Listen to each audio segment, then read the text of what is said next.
H.P. Lovecraft once said the oldest and strongest emotions of mankind is fear. And the oldest and strongest kind of fear is fear of the unknown. And let's face it, there really is nothing worse than fear of the unknown. Yet humans are still drawn to it. This is most likely because we wish to understand the unknown force beyond our current scientific capabilities and laws of nature, the supernatural. Supernatural occurrences are not selective to one topic, but can cover topics ranging from Ouija board to the Mothman to demonic possessions. A phenomenon as complex as this leaves a plethora of questions, but is ultimately up to the viewer to decide whether this mysterious force is fact or fiction. Demonic possession doesn't exist, or maybe it does. Is it just a medieval explanation of numerous mental disorders, or maybe some individuals really end up under the influence of some kind of malicious spirit? Sometimes many of us, including myself, don't like facing something that is unexplained, and we're just trying to avoid the facts and possibilities of supernatural existence. Well, let me tell you how demonic possession is defined. Demonic possession is held by many belief systems to be the spirit possession of an individual by an evil, preternatural being commonly known as a demon. Descriptions of demonic possession often include erased memories and personalities. Many cultures and religions contain some concepts of demonic possession, but the details vary considerably. The oldest references to demonic possession are often are from the Sumerians, who believed that all diseases and of the body and mind were caused by sickness demons called Jidim or Jidim. Some of you might think, how I can identify the demon-possessed person? Is it enough to see some abnormalities in a person and think that that person is possessed by a demon? Demonic possession is a complex issue where nothing is what it seems to the gross eye. In over 7 years of intense study of the subject, SSRF has come across various types of demonic possessions that indicate a diverse range of symptoms and impact on individuals who are possessed. There is no easy way to explain the levels of possession, as there are a number of ways in looking at any type of possession. For example, mild demonic possession. The person who is possessed behaves abnormally, and the entity inside the person has mostly manifested. The behaviors could be a deviation from person's normal behavior, such as high amount of aggressiveness, be a docile from the person's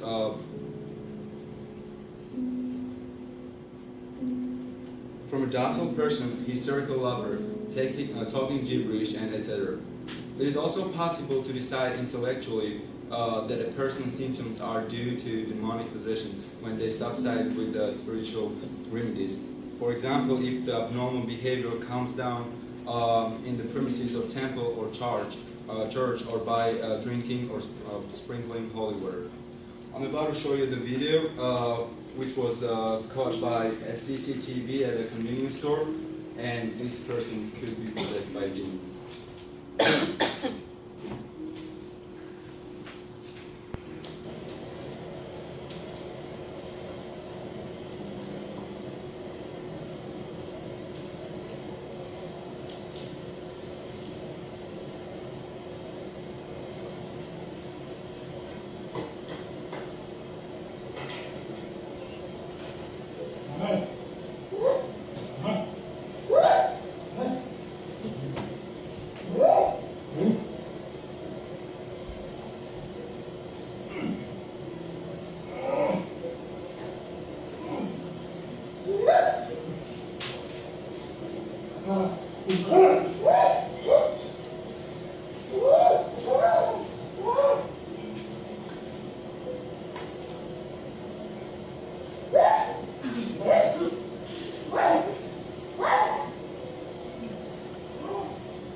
This is the point where you decide whether the video was legitimate or if the guy belongs in the insane asylum.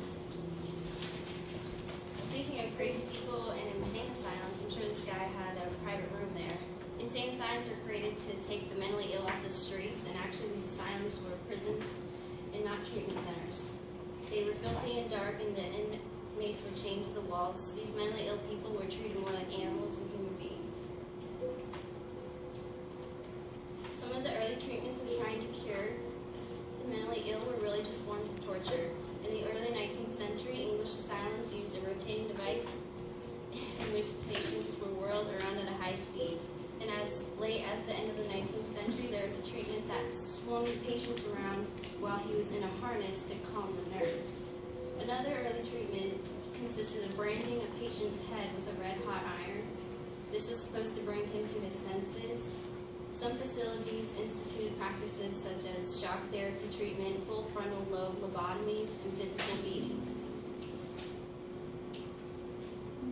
This is an example of what the insane asylums looked like in the 19th centuries. All the windows are barred off, and prisons are. And the walls were blank and plain with nothing for them to even look at. Sometimes patients were all thrown in one big room, like the picture down here, and only with a small little bed, a pillow, and nurses, they had a 1-to-5 ratio. Asylum rooms now are very cheerful and less prison-like. Walls are actually painted and not totally blank. Pictures are hung so that they have something to look at, and the windows are not barred off. Each patient has a planned day with a counselor and a nurse taking care of them 24/7, helping them through their illness. And as you can tell, we have a much better understanding of mental health and illnesses. It's hard to believe that torture was a treatment for mental illness back in the days, but nowadays we have advanced drugs and technology and other treatments to help cure the mentally ill. In 1957, across our nation, there were about 565,000 people with mental illnesses in psychiatric hospitals or institutions. Today, the number of people with mental illnesses living in hospitals or institutions is around 40,000. This significant reduction reflects the change in the way our society views mental illnesses. However, our society still thinks of them as aliens.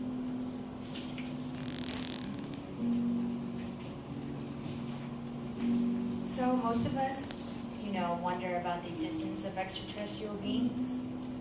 And there's plenty of claims on UFO sightings, alien abductions, and of course conspiracies on how the government is behind it all.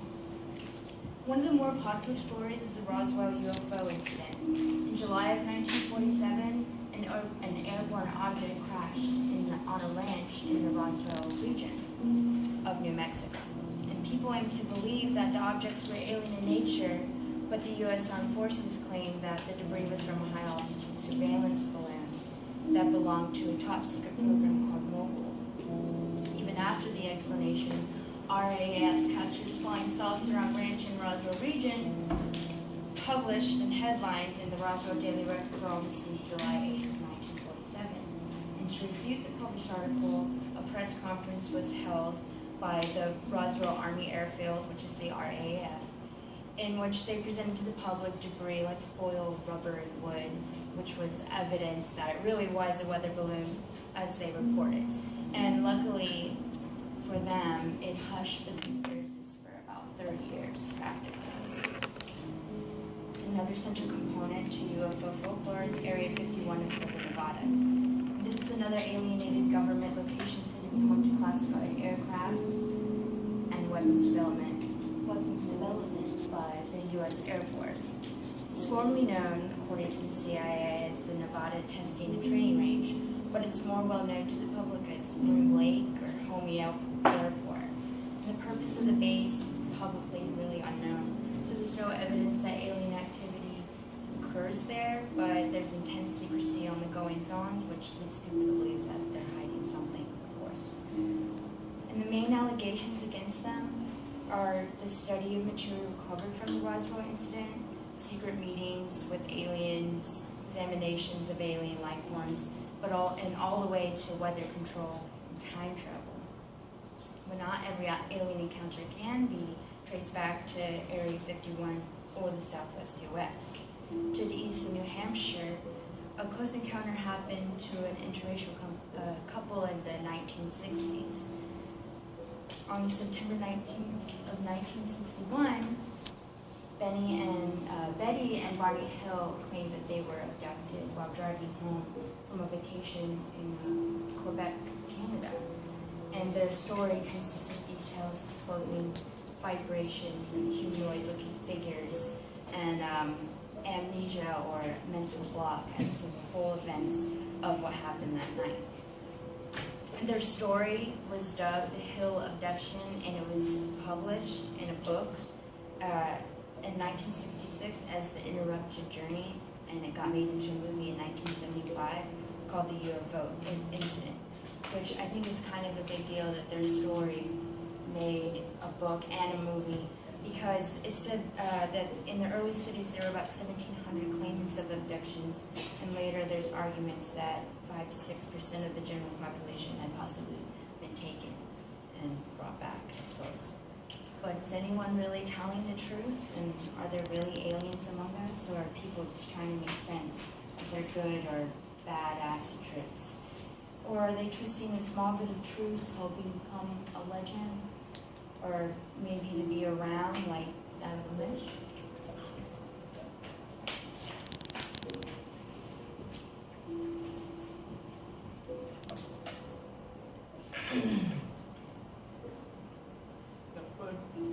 That's one kind of weird monster. Because I can't pronounce it because it's not really, I don't want to spell it to you. It's Laviatan. It's not a unusual monster when you see any horror TV show and movie because it was an ancient monster. There is not a word for this monster. The old one or lady for short one. The old one was created by a god long before the angel and human came along. The god was showing concern about this monster was eating any human and an angel, so he locked up in a place called Purgy, which is between the planet Earth and Hell.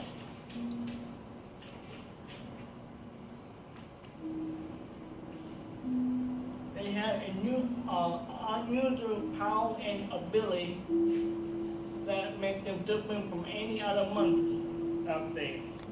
They have a powerful jaw like that, we show the picture. Immortal, like, or they can, or they live forever, stuff like that. They have a protection who take over human being and angel to make up their own code. They have ship-shipping. They can ship one mind from another without you realizing. They have super intelligent, and they're very smart and out there. It's like you, they can think faster and they have super speed. They can run very fast, but you won't, so you will not, or they can get you like a matter of seconds. They have insane attention. Their sensors so big, or they can smell any human, any an animal out there without a mile away.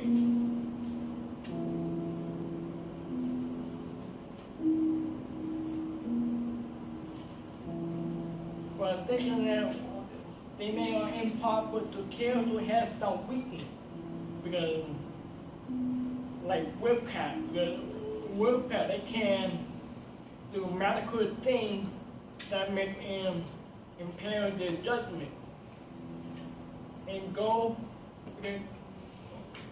So they can't see it go, so ghosts can't fight them and invisible.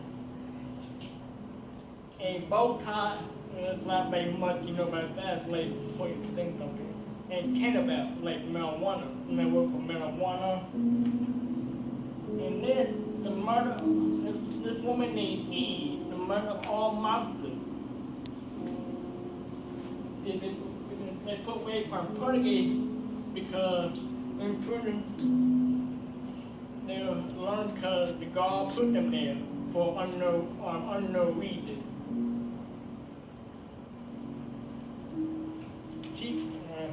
She created many monsters out there, like vampire, werewolf, dragon, shapeshifter, and others. Also, she shared same abilities like from the other monsters when the left side. So she able to turn human into the monster.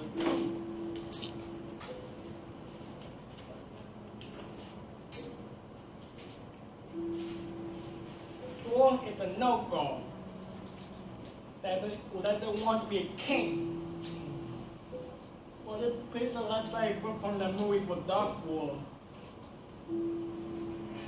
Because he but Loki want to destroy a new world in the Marvel Diamond Universe. And this was named Hercules on the white side. He's from the Greek god, one of the Greek gods, because his father is the king, and his stepmother is the queen.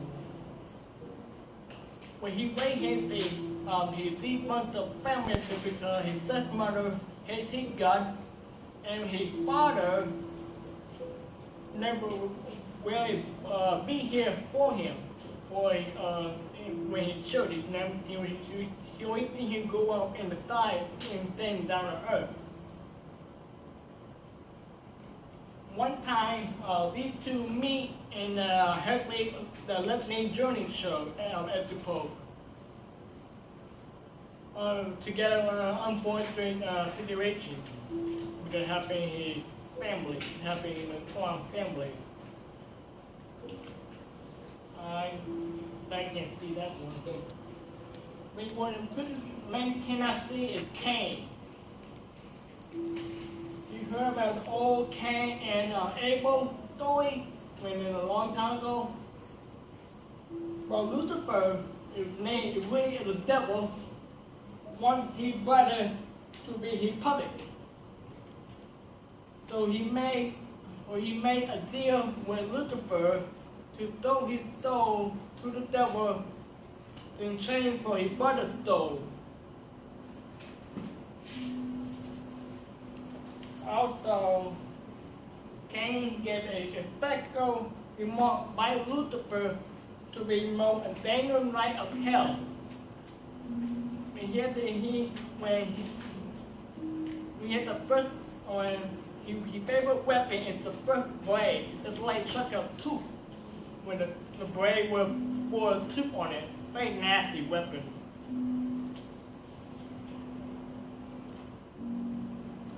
After like he's about 10,000 years, about over 1,000 years old. But it's been a long time, you know. When he gets too old, he lives in the planet Earth and in a house when he don't want to be found.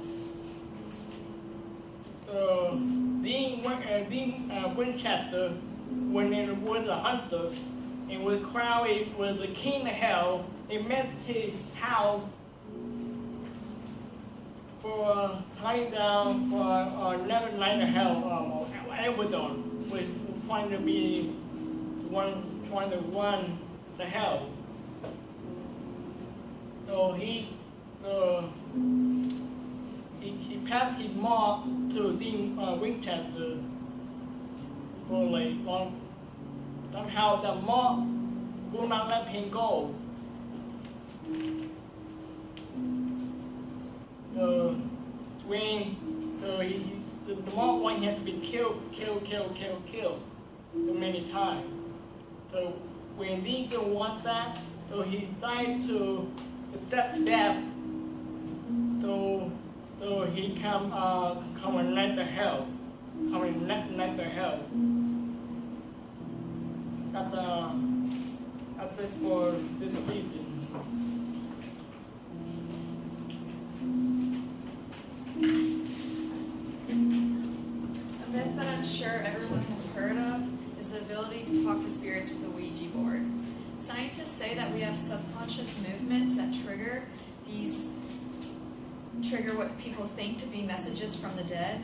Others say someone there moves it themselves. But I think ghosts and spirits are real. I was messing around with my friends one day and we found a blank piece of wood and naturally we were just like, oh, let's turn it into a Ouija board. So we just drew on it with some Sharpie. We didn't even go out and buy a real one. We used a skull shot glass that I found in my house as the planchette. And I'm sure some of you don't believe it actually works, but I also bet you've never tried it. I was incredibly skeptical at first, and so were my friends, but we went in with an open mind, and when the shot glass moved, we were flipping out, kind of like these girls in the video. Oh God, that's me. Let's see. Great. It's in Kansas. Fantastic. $10 says it's a bunch of little kids. Of course it's a bunch of little kids. Ouija board. Well, I hope you're all studied up on who has crushes on who. Yeah, very funny. All right, I gotta go. Burn it now. Burn it back.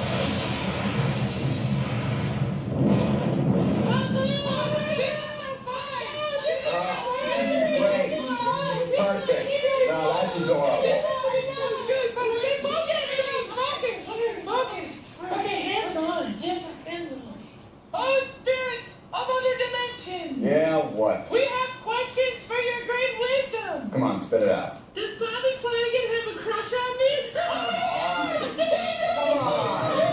I'm a demon with freaking powers, alright? You guys have me playing next in a rec room. Here we go. Okay, focus. Focus, focus. Here we go.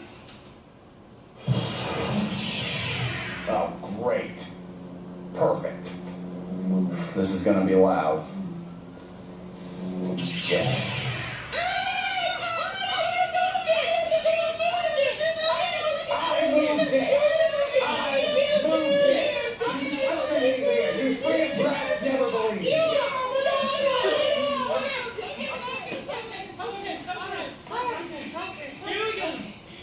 Is Bobby Flanagan going to ask Becky to the social this Christmas? Here we go. Okay. Please, God, no. Oh, of course he is. Great. Only demons have the ability to lie. Yes.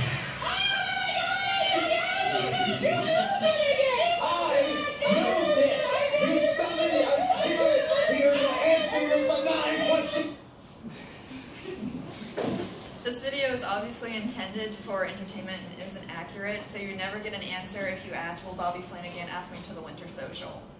In a typical setup, there will be 2 to 5 people sitting in a dark room with a circle around the board with a planchette on it, which is the device used to communicate. And white candles are lit between you and the board in order to provoke a sense of purity to hopefully allow for only good spirits to talk to you. Only one person speaks to the spirits, and spirit only speaks through and to that person as well. That person is called a medium. Now if your friends say, hey, I set up a Ouija board, let's go mess with some spirits, and the layout looks like this with a knife and black candles, get out of the house because your friend also probably belongs in an insane asylum. One time we used this Ouija board outside my friend's house, and I was a medium. And I asked the spirit if it had a message for me, and it spelled out hate. So I quickly said goodbye, and then we did it again, and it spelled out stab. And so I was like, okay, I'm not doing this anymore. But we received these messages probably because we were already freaked out because we were in front of her open garage, and I was just waiting for it to take me away and drag me into wherever, oblivion. And so we went in with bad thoughts, and that means I got bad messages, but if you go in with good thoughts, you'll get only good results out of it. If you've never tried a Ouija board, I believe you should, because you can get really funny stories out of it and form your own solid opinion on whether you believe ghosts and spirits are real or not. And if it doesn't work, you can try contacting an actual medium who is specialized in ESP.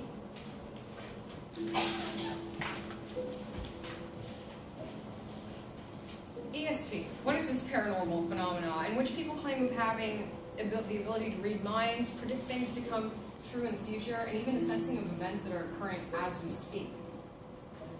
Over half of Americans today believe that some citizens, or that they themselves, have the power to do just this. ESP, or extrasensory perception, can be defined as the controversial claim that perception can occur apart from sensory input.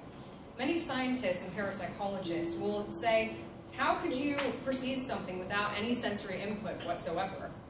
If this sixth sense were to be proven true, our whole understanding of the brain and the senses would be completely different. Extrasensory perception is composed of various mental abilities, and they're all called PSI, or purported paranormal phenomena. These include telepathy, which is mind-to-mind communication, or the sending of mental messages back and forth, basically mind reading. There's clairvoyance, which is the sensing of distant events. For example, if my friend's house were on fire, I would be able to sense that that is actually going on right now. Then there's precognition, which is the perceiving of future events that would be happening, basically premonitions or visions. But these are the three main common claims of ESP. While these next ones that I will say, they are considered ESP, but they are more bizarre and they're not easily testable. So there's retrocognition, which is the opposite of precognition, which is basically seeing past events. And then you have mediumship, which is the communication with the dead, or the contacting of spirits. And finally, you have psychometry, which is the recognizing of info about a person or place by simply touching an object. And those who have this ESP paranormal ability, you'd think that it would be a girl with like a scarf wrapped around her head, gazing into a crystal ball to tell you about your future, right? But it doesn't necessarily have to be that. A lot of people claim that they have these natural abilities or strengths because they've had weird incidences that have occurred to them that are unexplainable. Maybe some of you even think that you have this because of weird events that have happened to you. But this guy, I have a video that this guy is going to explain to you more odd events that occur, and it might just be coincidence. Point. But nobody believes in ESP because of some freaking study who says that ESP exists. People believe in ESP. Why? Because they had some kind of phenomenal experience that they just can't explain, right? How many of you guys have had that where maybe you want to call your friend, so you walk over to the phone, you pick up the phone, and there's no dial tone because they're already on the line? How many of you guys have had that? How many of you guys have had that where you're thinking of a song, and then you're humming the tune, you get in your car, you turn on the game, and not only is that exact song playing, but it's at the exact part where you were when you got in the car? How many of you guys have had that? Yeah. Could it be coincidence? Maybe. Maybe not. I tell you what, let's go ahead and ask it.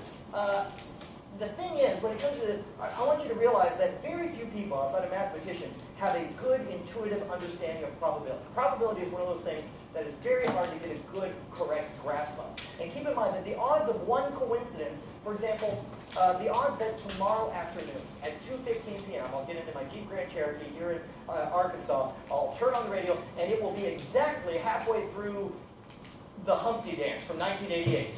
The odds of that are very, very low.